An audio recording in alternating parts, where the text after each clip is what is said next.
بسم اللہ الرحمن الرحیم۔ وقال الملک اتونی، بادشاہ نے کہا کہ تم اس کو میرے پاس لاؤ، بیہی استخلصہ لنفسی، میں اس کو اپنے خاص کام کے لیے رکھوں گا۔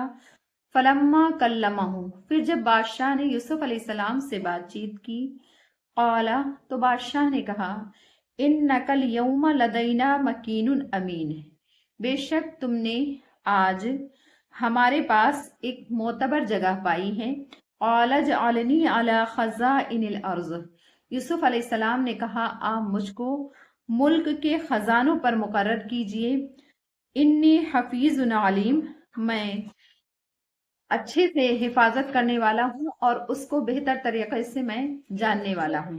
وَكَذَلِكَ مَكَّنَّا لِيُوسُفَ فِي الْأَرْضِ، اور اسی طرح سے ہم نے یوسف علیہ السلام کو اس ملک میں قدرت دی، يَتَبَوَّأُ مِنْهَا حَيْثُ يَشَاءُ، کہ وہ اس میں جہاں چاہیں، جہاں کہیں بھی چاہیں رہیں۔ نُصِيبُ بِرَحْمَتِنَا مَن نَّشَاءُ، اور ہم جس کو چاہتے ہیں اپنی رحمت پہنچا دیتے ہیں۔ وَلَا نُضِيعُ أَجْرَ الْمُحْسِنِينَ، اور ہم اچھائی کرنے والوں کا بدلہ ضائع نہیں کرتے۔ وَلَا أَجْرُ الْآخِرَةِ خَيْرٌ، اور آخرت کا اجر بہتر ہے۔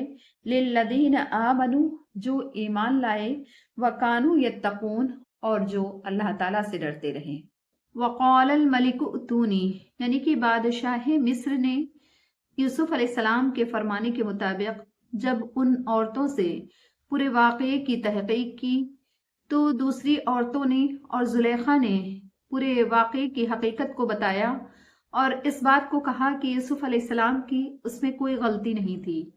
تو بادشاہ نے حکم دیا کہ یوسف علیہ السلام کو میرے سامنے لایا جائے اور میں انہیں اپنا امیر خاص بنا لوں۔ بادشاہ کے حکم کے مطابق جب یوسف علیہ السلام کو قید خانے سے دربار میں عزت کے ساتھ لایا گیا تو بادشاہ نے یوسف علیہ السلام سے بات چیت کی اور ان کی صلاحیتوں کا خود ہی بادشاہ کو اندازہ ہو گیا۔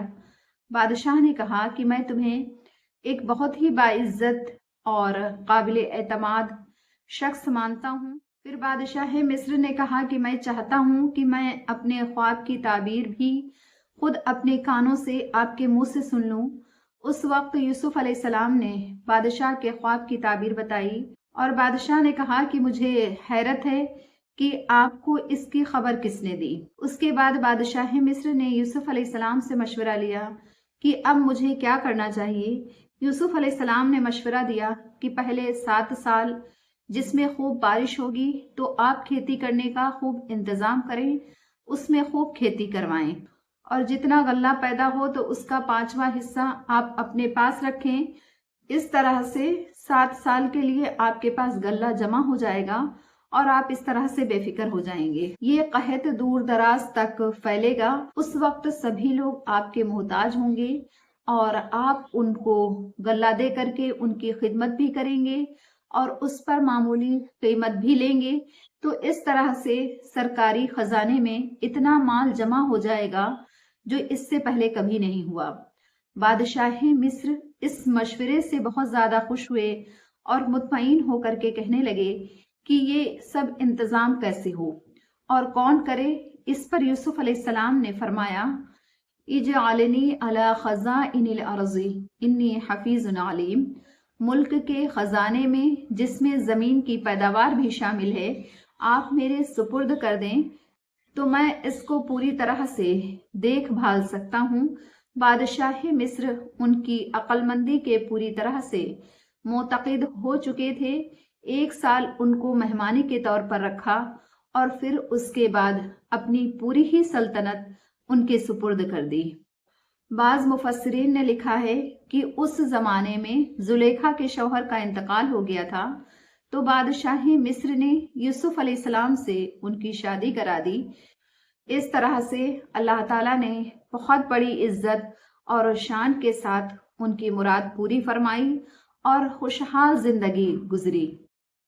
وَكَذَلِكَ مَكَّنَّا لِيُوسُفَ فِي الْأَرْضِ يَتَبَوَّأُ مِنْهَا حَيْثُ يَشَاءُ نُصِيبُ بِرَحْمَتِنَا مَن نَّشَاءُ وَلَا نُضِيعُ أَجْرَ الْمُحْسِنِينَ، یعنی جس طرح سے ہم نے یوسف علیہ السلام کو بادشاہ مصر کے دربار میں عزت نصیب فرمائی، اسی طرح سے ہم نے ان کو پورے ملک مصر کا مالک بنا دیا کہ اس ملک میں جس طرح سے چاہیں احکام جاری کریں، اور اسی طرح سے ہم اپنی رحمت جس کو چاہتے ہیں عطا فرماتے ہیں، اسی طرح سے ہم اپنی رحمت اور نعمت جس کو چاہتے ہیں عطا فرماتے ہیں، اور ہم نیک کام کرنے والوں کا کبھی اجر ضائع نہیں کرتے ہیں۔ حضرت یوسف علیہ السلام نے سلطنت کے کاموں کو ایسے سنبھالا کہ کبھی کسی کو کوئی شکایت نہیں رہی، سارا ملک آپ کا قائل ہو گیا اور پورے ملک میں امن امان اور خوشحالی پھیل گئی۔ خود حضرت یوسف علیہ السلام کو بھی اس کام کے سنبھالتے ہوئے کوئی مشکل پریشانی پیش نہیں آئی۔ وَلَأَجْرُ الْآخِرَةِ خَيْرٌ لِلَّذِينَ آمَنُوا وَكَانُوا يَتَّقُونَ، آخرت کا اجر ثواب اس دنیا کی نعمت سے بدرجہ بڑھا ہوا ہے ان لوگوں کے لیے جو مومن ہوئے اور جنہوں نے تقوی اور پرہیزگاری اختیار کی۔ مطلب یہ ہے کہ دنیا کی مال و دولت اور حکومت تو ملی ہی تھی، اس کے ساتھ ہی آخرت کے بلند درجے بھی ان کے تیار ہیں، اور یہ صرف یوسف علیہ السلام کے لیے ہی خاص نہیں ہے، یہ صرف ان کی ہی خصوصیت نہیں ہے، بلکہ ہر اس شخص کے لیے ہے جو تقوی، ایمان اور پرہیزگاری اختیار کرے تو اللہ تعالیٰ اس کے ایسے ہی درجوں کو بلند فرماتے ہیں۔ حضرت یوسف علیہ السلام نے اپنے زمانے حکومت میں عام لوگوں کی آسانی کے لیے ایسے کام کیے کہ جس کی مثال ملنا مشکل ہے۔ جب قحط سالی کے سال شروع ہوئے تو یوسف علیہ السلام نے پیٹ بھر کر کھانا چھوڑ دیا۔ لوگوں نے کہا کہ ملک مصر کے سارے خزانے آپ کے قبضے میں ہیں اور آپ بھوکے رہتے ہیں، تو انہوں نے فرمایا کہ میں اس لیے ایسا کرتا ہوں تاکہ عام لوگوں کی بھوک کا احساس مجھے رہے، اور شاہی باورچیوں کو بھی اس بات کا حکم دیا کہ دوپہر میں صرف ایک وقت کھانا پکا کرے تاکہ شاہی محل کے سبھی لوگ عوام کی بھوک کا احساس کر سکیں۔ صدق اللہ العلی العظیم۔